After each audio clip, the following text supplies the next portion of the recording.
5 dakika bekleyelim. Tamam. Uçağa doğru bekleyelim. Bak kalabalığı şuraya alalım. Kameralar böyle korunacak. Şu taraf özellikle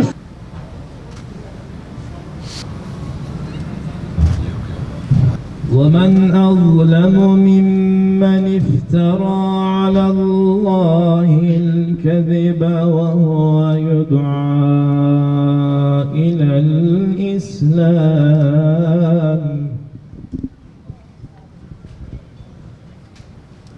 وَاللَّهُ لَا يَهْدِي الْقَوْمَ الظَّالِمِينَ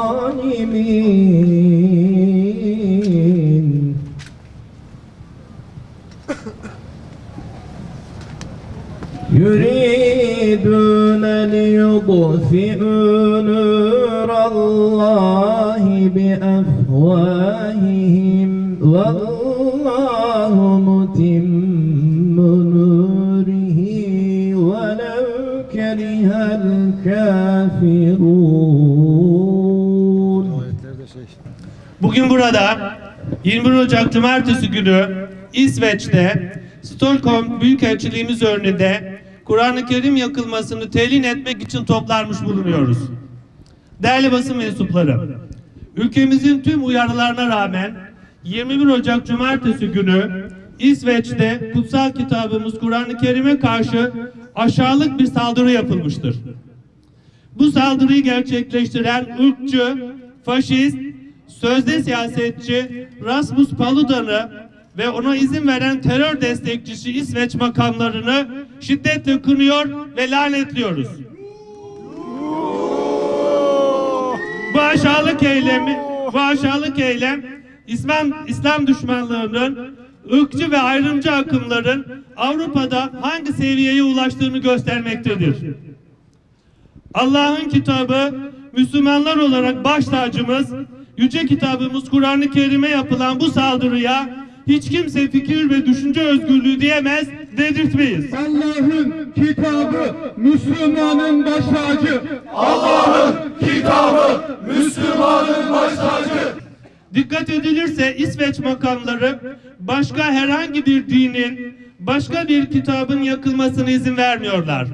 Ancak Kur'an-ı Kerim ve İslam düşmanlığı söz konusu olunca hemen ifade ve düşünce özgürlüğü diyerek izin veriyorlar ve seyirci kalıyorlar. Buradan şunu belirtelim ki Kur'an-ı Kerim'in yakılması açık bir nefret ve insanlık suçudur. Aşağılık bir eylemdir. Bu eylemin sahipleri aslında bu eylemleriyle tarihimiz, medeniyetimiz ve temsil ettiklerimiz karşısında ne kadar da küçüldüklerini göstermiş oluyorlar. Çaresizliklerine, teröre destek vererek çare üretmeye çalışıyorlar. İslam'ın yükselen sesini bu şekilde boğabileceklerini zannediyorlar. Yerli silahlarımız, teknolojimiz, insan gücümüz, yeniden adalete aykıran duruşumuz, yükselişimiz ve meydan okumamız karşısında göze aldıkları ve işledikleri benzer nefret suçlarıyla İslam'a karşı yeniden bir Haçlı cephesi oluşturmaya çalışıyorlar. Gün geçmiyor ki İsveç denen devletçikten bir skandal yansımasın. Bilmiyorlar ki teröre teslim olmuş görüntüsüyle en büyük tehlikeyi kucaklarında besliyorlar. Yaptıklarıyla aslında ne kadar da zavallı olduklarını gösteriyorlar. Müslüman uyuma kitabına sahip çık. Müslüman uyuma kitabına sahip çık. Değerli basın mensupları, insanlık tarihi boyunca karanlığın temsilcileri olan cahiller sürüsü hep olmuştur. Ancak onlar hiçbir zaman muvaffak olamamışlardır. Şüphesiz olamayacaklardır da. Karanlığın ve cehaletin panzehri de hiç şüphesiz insanlığı aydınlığa çıkaran yüce kitabımız Kur'an-ı Kerim'dir. Allah'ın kelamı olan Kur'an-ı Kerim'in hiçbir faninin korumasına ihtiyacı yoktur. Nitekim Allah-u Teala yüce kitabında buyurduğu üzere hiç şüphe yok ki o Kur'an'ı biz indirdik, onu koruyacak olan da biziz ifadesiyle Kur'an'ın ilelebet hakim olacağını bildirmiştir. Dolayısıyla İslam düşmanları ne dinimize ne de kitabımıza hiçbir zarar veremezler, veremeyecekler. Kur'an'a uzanan eller kırılsın. Kur'an'a uzanan eller kırılsın.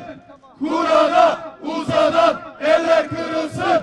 Allah'a iman eden kullar olarak her şeyden önce bilinmesini isteriz ki asla ve kat'a yüce kitabımız, en büyük kutsalımız olan Kur'an-ı Kerim'e yapılacak hiçbir edepsizliğe karşı sessiz kalmayacağız.